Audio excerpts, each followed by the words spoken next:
Hi viewers, welcome to our channel. ప్రస్తుతం మనతో పాటు దాము బాలాజీ గారు సీనియర్ జర్నలిస్ట్ ఉన్నారు. వారితో ఒకసారి మాట్లాడదాం. సార్ నమస్కారం. సార్ నమస్తే. సార్, జగన్మోహన్ రెడ్డి గారి తిరుమల పర్యటన రద్దవడం మనం చూస్తున్నాం. అయితే దీనికి గల కారణాలు ఏంటి? డిక్లరేషన్ అంటున్నారు. మరి ఒక మాజీ సీఎంని డిక్లరేషన్ అడగడం కరెక్ట్ అంటారని కూడా చర్చ జరుగుతుంది. మరి జగన్మోహన్ రెడ్డి గారు అయితే వాళ్ళే డిక్లరేషన్ ఇవ్వలేదు అని అంటున్నారు గతంలో. మరి ఎందుకు ఇవ్వలేదు? అసలు టీడీపీ వ్యూహం ఏంటి? మరి ఇప్పుడు జగన్మోహన్ రెడ్డి ఏం చేస్తారు సార్? జగన్ ఈరోజు దర్శనం అని తిరుమలలో దర్శనానికి వెళ్తున్నట్టుగా ప్రకటించారు. నిన్న నైటే తిరుమలకి చేరుకొని ఈరోజు 10:30కి దర్శనం చేసుకుంటారని ప్రకటించారు. అయితే దీని చుట్టూ పెద్ద వివాదం అయితే లేచింది.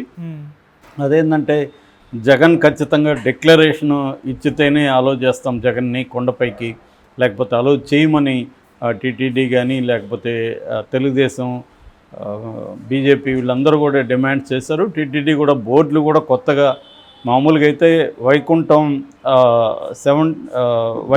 17th కంపార్ట్మెంట్ దగ్గర బోర్డు ఉంది.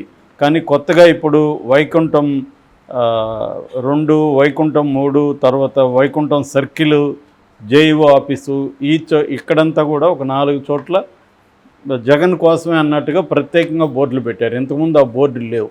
అట్లాగే జగన్ది క్యాన్సిల్ అనగానే ఆ బోర్డులు కూడా తీసేశారు. అంటే క్లియర్గా కావాలని జగన్ని తిరుమలకి వెళ్లకుండా అడ్డుకోవాలి. ఒకవేళ జగన్ డిక్లరేషను ఇవ్వకపోతే అలో చేయకూడదు అని గట్టిగానే అనుకున్నట్టుగా మనకు అర్థమవుతుంది. అది జగన్కి అర్థమైంది. సో జగన్ డిక్లరేషన్ ఇవ్వాలి కాబట్టి తాను ఇవ్వకుండా ఇచ్చినా తనకి సమస్య ఉంది, ఇవ్వకపోయినా సమస్య ఉంది. అందుకని తను విత్డ్రా చేసుకున్నాడు, దర్శనాన్ని రద్దు చేసుకున్నాడు. దాని తర్వాత ప్రెస్ మీట్ పెట్టాడు.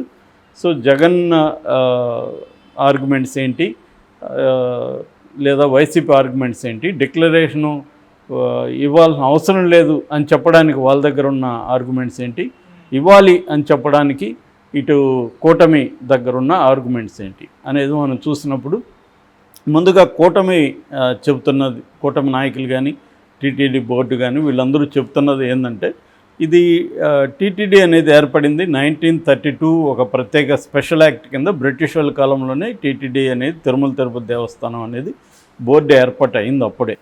సో అప్పటి నుంచి ఇటువంటి చర్చ నడుస్తుంది. మామూలుగా హిందూ టెంపుల్స్లో హిందువులకే ప్రవేశం, హిందువులు కాని వాళ్ళు వెళ్ళినప్పుడు సపరేట్గా ప్రకటించాలి.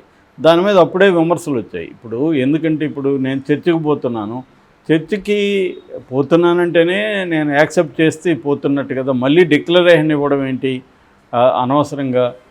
ఇప్పుడు మనం చాలాసార్లు హిందువులు కూడా చర్చిలకి వెళ్తుంటారు, లేకపోతే బుద్ధిస్టు టెంపుల్కి మనం ప్రపంచవ్యాప్తంగా అనేక బుద్ధిస్టు దీనికి వెళ్తాము. కానీ ఎక్కడ నేను బుద్ధుని బోధనలతో ఏకీభవిస్తున్నాను ఇంకోటి ఏకీభవించకపోయినా కూడా పోయే అవకాశం ఉంది. పరిశీలన నేను చాలాసార్లు, నేను హేతువాదిగా ఎప్పటి నుంచో నా 20 ఏళ్ల వయసు నుంచి నేను హేతువాదిగా ఉన్నా. కానీ నేను అనేక టెంపుల్స్కి వెళ్ళాను. ఎందుకు వెళ్ళానంటే ఆ టెంపుల్ ఆర్కిటెక్చర్ కావచ్చు, అక్కడున్న మనం భక్తి వ్యవహారాలు కావచ్చు, ఇవన్నీ పరిశీలించడానికి కూడా వెళ్ళొచ్చు. ఒక పరిశీలక మనం తెలుసుకోవాలి సమాజం. మనకి నమ్మకం లేనంత మాత్రం దాన్ని అవాయిడ్ చేయాల్సిన అవసరం లేదు. మనకి నమ్మకం ఉన్న వాళ్ళు వెళ్తున్నారు, వాళ్ళు తోడరమన్నారు, మనకి ఎలాగో నమ్మకం లేదు, పోతే నష్టమే ఉందని కూడా మనం పోతాం. కాబట్టి ఇలాగా ఇప్పుడు నిజానికి హేతువాదులకి రాసివ్వాలి తిరుమలలో, ఎందుకంటే నాకు నమ్మకం లేదు కాబట్టి అని. కానీ హేతువాదులను ఏం అడగట్లేదు కదా. నేను కూడా తిరుమలకి అన్నిసార్లు పోయినా, నన్ను ఎప్పుడు అడగలేదు. సో ఇదేంటంటే ఎందుకు అడుగుతున్నారు అనేది అప్పుడు చర్చ వచ్చింది. దానికి హిందువుల వైపు నుంచి గుంపులుగా మళ్ళీ వాళ్ళు ఎక్కువ వచ్చే అవకాశం ఉంది, వాళ్ళకి ఇదైతే ఖచ్చితంగా ఉండాలి అనేది పెట్టారు. సరే, ఆ రూలు పెట్టిన తర్వాత 90లో ఎండోమెంట్ యాక్ట్స్ కింద 1987 ఎండోమెంట్ యాక్ట్ కింద 90లో ఒక ప్రత్యేక ఆర్డినెన్స్ తీసుకొచ్చారు. ఆర్డినెన్స్ కాదు, జీవో, గవర్నమెంట్ ఆర్డర్ MS 311 అనే ఆర్డినెన్స్ తీసుకొచ్చారు. దాని కింద ఖచ్చితంగా పరాయి మతస్థులు, హిందూయేతర మతస్థులు ఎవరు వచ్చినా కూడా డిక్లరేషన్ ఫామ్లో నాకు వెంకటేశ్వర స్వామి మీద నమ్మకం ఉంది, అందుకే నేను వస్తున్నాను, నా ఫలాని మతం నాది అనేది ఒక డిక్లరేషన్ ఇవ్వాల్సి ఉంటుంది. అదే ఎండోమెంట్ రూల్స్లో 16 కిందకే వస్తుంది. అట్లాగే టీటీడీ చట్టం ఉంది, ఆ టీటీడీ చట్టం కింద రూల్ నెంబర్ 136 కూడా ఇదే చెప్తుంది. సో దీని ప్రకారం చెయ్యాలి. ఇప్పుడు ఒక చట్టం చేసినాక నీకు ఆ చట్టం పట్ల వ్యతిరేకత ఉండొచ్చు, కానీ ఆ చట్టాన్ని ఫాలో అవ్వాలి. ఇప్పుడు రోడ్డుకి లెఫ్ట్లోనే పోవాలనేది ఒక చట్టం ఉంది మనకి.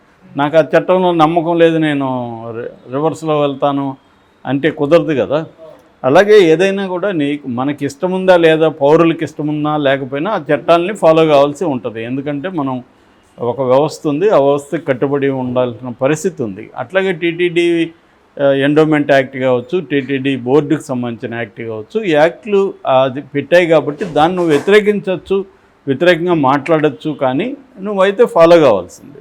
సో కాబట్టి ఫాలో కావాలి కదా. జగన్ ఎందుకు ఫాలో కావట్లేదు? జగన్ క్రిస్టియను కాబట్టి డిక్లరేషన్ ఇవ్వాలి, ఎందుకు ఇవ్వడు అనేది వీళ్ళు అడుగుతున్న ప్రశ్న. దానికి వైసీపీ కానీ జగన్ కానీ వీళ్ళు చెప్తున్నది ఏంటంటే, గతంలోనే వైఎస్ రాజశేఖర రెడ్డి 2005లోనే ఫ్యామిలీని అంతా తీసుకుని వెళ్ళాడు. గతంలో కూడా ఆయన అనేక సార్లు వెళ్ళాడు. ఆయన ఉన్నన్ని సార్లు ఆయన 5-6 సార్లు వెళ్ళి పట్టుబత్తులో కూడా పట్టు వస్త్రాలు సమర్పించాడు సీఎంగా. తర్వాత జగన్ సీఎంగా ఉన్నప్పుడు కూడా పట్టు వస్త్రాలు 5 సార్లు సమర్పించాడు. అప్పుడు లేని ఈ నిబంధన అప్పుడెప్పుడు జగన్ అడగలేదు, ఇప్పుడు ఎందుకు వచ్చింది అనేది వైసీపీ వాళ్ళ ఆర్గ్యుమెంట్. దానికి తెలుగుదేశం వాళ్ళు ఏమన్నారంటే, అప్పుడంటే మీ గవర్నమెంట్స్ ఉన్నాయి కాబట్టి మిమ్మల్ని, మీ గవర్నమెంట్ కింద ఉండే బోర్డు కూడా మీరు నియమించిందే కాబట్టి వాళ్ళు మిమ్మల్ని అడగలేదు, ఇప్పుడు మీ గవర్నమెంట్ లేదు కాబట్టి ఇప్పుడు అడుగుతున్నామనేది వీళ్ళు. దానికి వైసీపీ వాళ్ళు చెప్పే సమాధానం ఏంటి? టీడీపీ గవర్నమెంట్ ఉన్నప్పుడు కూడా అంతకుముందు 2012లో కూడా జగన్ ఎంపీగా ఉన్నప్పుడు కూడా వెళ్ళాడు, అప్పుడు అడగలేదు. అట్లాగే 2014లో వెళ్ళాడు, 2014లో చంద్రబాబు ప్రభుత్వమే ఉంది, అప్పుడు అబ్జెక్షన్ లేదు. 2017లో మళ్ళీ వెళ్ళాడు జగన్, అప్పుడు కూడా లేదు. అంటే తెలుగుదేశం అధికారం ఉన్నప్పుడు కూడా జగన్ తిరుమలకి వెళ్ళాడు, కానీ ఇప్పుడు అతన్ని ఇది డిక్లరేషన్ ఇవ్వలేదని అడ్డుకోలేదు. కాబట్టి అప్పుడు లేని రూల్ ఎందుకు ఇప్పుడు వచ్చింది అనేది ఒక ప్రశ్న. రెండో ప్రశ్న, సోనియా గాంధీ 2006లో వెళ్ళినప్పుడు ఆమె డిక్లరేషన్ ఇవ్వలేదు, ఆమెను ఎవరు అడగలేదు, మరి ఆమెను ఎందుకు అప్పుడు అడగలేదు? సో అట్లాగే మోడీ వీళ్ళతో కలిసి జగన్ వెళ్ళాడు, అప్పుడు ఇదే బీజేపీ, ఇదే పురంధరేశ్వరి, అప్పుడెందుకు డిమాండ్ చేయలేదు? మోడీతో అమిత్ షాతో కలిసి జగన్ తిరుమలకి వెళ్ళాడు కదా, అప్పుడెందుకు మీరు అడగలేదు? అప్పుడు మోడీ అమిత్ షా కంటే పెద్ద హిందుత్వవాదులు ఎవరు లేరు కదా, మరి వాళ్ళు ఎందుకు దీన్ని చెప్పలేదు చేయమని, ఇప్పుడు ఎందుకు అడుగుతున్నారు అనేది వాళ్ళ వాదన. అట్లాగే అనిత, ఫర్ ఎగ్జాంపుల్ వంగలపూడి అనితని టీటీడీ బోర్డు మెంబర్గా చేయాలనుకున్నప్పుడు ఆమె క్రిస్టియన్ అని విమర్శలు వస్తే ఆమెని తీసేశారు. ఆమె తర్వాత ఆమె వెళ్ళింది తిరుమలకి, ఆమెను ఎవరు డిక్లరేషన్ అడగలేదు. ఇలాగా వీళ్ళు కూడా ఆర్గ్యుమెంట్స్ చేస్తున్నారు. అంటే ఇక్కడ ఏమైందంటే, మామూలుగా అయితే తిరుమల అనేది రాజకీయాలకు అతీతంగా ఒక ఇదిగా ఉండాలనేది అంటారు, కానీ ఈ దేశంలో హిందూ మతం కానీ క్రిస్టియన్ కానీ ఏ మతం కూడా రాజకీయాలకు అతీతంగా ఎప్పుడూ లేదు చరిత్రలో అంటారు. కానీ ప్రతిసారి కూడా మతాల చుట్టూ, గుళ్ళ చుట్టూ రాజకీయాలు అనేవి ప్రతి హిస్టారిక్ పీరియడ్లో కూడా మనం చూసుకోవచ్చు. ఆ రాజకీయాలు అనేవి ఖచ్చితంగా ఉంటాయి. మతం రాజకీయాలకి దూరంగా ఉండాలనేది ఒక మంచి ఆదర్శం కావచ్చు, కానీ అది ఎప్పుడు కూడా ఉనికిలో అయితే లేదు. సో ఇవాళైతే ఇంకా బీజేపీ తర్వాత హిందుత్వ సంఘాలు ఇవన్నీ బలపడిన తర్వాత అయితే ఇంకా హిందుత్వ చుట్టూనే రాజకీయాలు ఉన్నాయి. ఇవాళ బీజేపీ హిందుత్వం లేకపోతే బీజేపీ మనుగడే లేదు అసలు. సో ఆ కాంటెక్స్ట్లో చంద్రబాబు కూడా దీన్ని రాజకీయాల కోసమే ఉపయోగించుకున్నాడు, జగన్ కూడా దీన్ని రాజకీయాల కోసమే ఉపయోగించుకున్నాడు, పవన్ కళ్యాణ్ అదే పని చేస్తున్నాడు, అందరూ అదే. నేను చాలాసార్లు చెప్తుంటాను, రాజకీయ పార్టీలో ఒక పార్టీకి ఇంకో పార్టీకి ఏ విషయంలో కూడా పెద్ద తేడా లేదు, డిగ్రీస్లో తేడా ఉంటుంది అంతే. అంటే కొన్ని విషయాల్ని కొంతమంది ఎక్కువ ఉపయోగించుకోగలుగుతారు, కొంతమంది తక్కువ ఉపయోగించుకోగలుగుతారు, అంత తప్ప బేసిక్ తేడా అయితే ఏ పార్టీకి లేదు. సో ఇప్పుడు అంటే చంద్రబాబు, నిన్న కూడా చెప్పాను నేను, తనకి ఈ 100 రోజుల పరిపాలన కావచ్చు, స్టీల్ ప్లాంట్కి సంబంధించిన ఆందోళన పెరగడం కావచ్చు, ఇట్లాంటి విషయాల్ని డైవర్ట్ చేయడానికి కోసం చంద్రబాబు ఈ లడ్డు వ్యవహారం తీసుకొచ్చాడు. నిజానికి చంద్రబాబు సీరియస్గా లడ్డులో ఇది జరిగిపోతుంది అనగానే బాధ ఉంటే దాని మీద ఆయనే సిబిఐకో లేకపోతే సుప్రీంకోర్టుకో లెటర్ రాసి దీన్ని తేల్చమనాలి. ఆ పని చేయకుండా ఆయన ఒక పొలిటికల్ మీటింగ్లో క్యాజువల్గా దాన్ని ఎత్తడం, అది కూడా 2 నెలలకు ముందు వచ్చిన రిపోర్ట్ని బేస్ చేసుకొని 2 నెలల తర్వాత టైమింగ్ చూసుకొని మాట్లాడడం, అందుకే క్లియర్గా రాజకీయాలు చేశాడనేది అర్థమవుతుంది. దాన్ని ఎదుర్కోవడానికి జగన్ కూడా రాజకీయాలు చేస్తున్నాడు. నిన్న జగన్ ప్రెస్ మీట్లో మాట్లాడుతూ కూడా నాలంటి వాడిని ఆపారంటే ఇంక దళితులకి గుళ్ళల్లో ప్రవేశం ఉంటుందా అని అడిగాడు. నిజానికి అది రాంగ్ స్టేట్మెంట్. దళితులకి తిరుమలలో అయితే ఎప్పుడు అడ్డుకోలేదు. కాకపోతే మిగతా చాలా టెంపుల్స్లో దళితులకి గుళ్ళల్లో ప్రవేశం ఇప్పటికి కూడా లేదు, అదైతే నో డౌట్. ఇప్పుడు చాలా విలేజ్లు ఉంటాయి, ఆ విలేజ్లో దళితులు కూడా గుళ్ళకి పోవడానికి ట్రై చేయరు. వాళ్ళకేవో వాళ్ళ టెంపుల్ ఉంటాయి, సామరస్యంగా నడిచిపోతుంది. వీళ్ళు వాళ్ళ టెంపుల్లోకి వెళ్దాం అనుకున్నప్పుడు ఖచ్చితంగా అక్కడ కూడా విభేదాలు గొడవలు వస్తాయి, అక్కడక్కడ వస్తూ కూడా ఉన్నాయి. కానీ ఈ కాంటెక్స్ట్లో తిరుమలలో అయితే దళితులకి ఇప్పటివరకు ప్రవేశం నిషేధం అయితే కాదు. కాబట్టి జగన్ కూడా దాన్ని రాజకీయాలకు ఉపయోగించుకొని తను కొన్ని కులాన్ని తన రాజకీయాలకు అనుకూలంగా దళితుల్ని ఉపయోగించుకోవడానికి ట్రై చేశాడు. ప్రతి రాజకీయ పార్టీ చేస్తుంది. ఇక్కడ లడ్డు అనేది ఒక రాజకీయ అంశంగా చంద్రబాబు తీసుకున్నాడు. దానికి అందరూ కూడా స్పందిస్తున్నారు. ఎవరికి వాళ్ళు తమకు అనుకూలంగా దీన్ని ఉపయోగించుకోవడానికి ఇట్లా హిందుత్వ పార్టీలు కానీ సంఘాలు కానీ విహెచ్పి లాంటివి కూడా చంద్రబాబుని ఈ విషయంలో వ్యతిరేకిస్తున్నాయి. సో ఓవరాల్గా దీనికి చంద్రబాబుకు ఉపయోగపడింది, నిన్న చెప్పాను నేను జగన్కి కూడా ఉపయోగపడింది. ఎందుకంటే పార్టీ నాయకత్వం అంతా యాక్టివేట్ అయింది, దీనివల్ల కొంత చర్చ నడిచింది. కాబట్టి ఇది అంతిమంగా ఎవరికి ఎంత ఉపయోగపడిందని తూకం వేయలేం, కానీ ఖచ్చితంగా పవన్ కళ్యాణ్కి కూడా ఉపయోగపడింది. ఎందుకంటే తను కూడా రంగంలోకి దిగాడు. తను ఒక హిందూ మతానికి నేనే ఛాంపియన్ ఇక్కడ అని తను చెప్పుకునే కార్యక్రమం తను చేశాడు. కాబట్టి దానికి కౌంటర్గా జగన్ చేశాడు. ఇక్కడ సిపిఎం వాళ్ళు ఇంకో ప్రశ్న కూడా వేశారు. అదేంటంటే పవన్ కళ్యాణ్ భార్య కూడా క్రిస్టియన్ కదా, మరి ఆయన డిక్లరేషన్ ఇచ్చి వెళ్తున్నాడా తిరుమలకి అని కూడా వాళ్ళు కూడా అడుగుతున్నారు.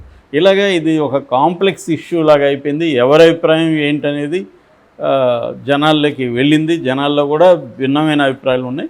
అయితే ఓవరాల్గా జనం దీని పట్ల అంటే లడ్డులో కల్తీ జరిగిందని నమ్ముతున్నారని అయితే అనుకోవాల్సిన పని లేదు. ఎందుకంటే డేటా చూస్తే లడ్డులో విక్రయం పెరిగిందే కానీ తగ్గలేదు. నిజంగా లడ్డులో యానిమల్ ఫ్యాట్ కలిసి ఉంటే వీళ్ళ మనోభావాలంతా దెబ్బతిని ఉంటే ఆపేయాలి కదా లడ్డు కొనడం. కానీ లడ్డు కొనడం అయితే ఎవరు ఆపలేదు. దాన్ని బట్టి ఏంటంటే మన కల్తీ అన్నీ మనం తినే ఆహార పదార్థాలు అంతా కల్తీ ఉందని తెలుసు, కానీ మనం తినకుండా ఏమి ఉండం కదా. ఈ మధ్య కూడా హోటల్ మీద దాడులు చేసి అనేక హోటల్లో ఉన్నాయన్నారు. ఆ హోటల్ని ఏమన్నా పడిపోయా? ఏం పడిపోలేదు. అతను ఎవరు మన సందీప్ కిషన్ చెప్తున్నాడు కదా, మా హోటల్ మీద దాడి జరిగినాక ఇంకా పెరిగిందని సేల్స్, ఇంకా అది పాపులర్ అయింది. అంతకుముందు జనాలకి అక్కడ ఉందని తెలియని వాళ్ళకి కూడా తెలిసింది. కాబట్టి ఇదేంటంటే నిత్య జీవితంలో కొన్ని అంశాలు ప్రభావితం చూపుతాయి, కొన్ని చూపు. చంద్రబాబు చెప్పిన ఈ లడ్డు వ్యవహారం అయితే మామూలు ప్రజల మీద భక్తుల మీద పెద్ద ప్రభావం చూపలే.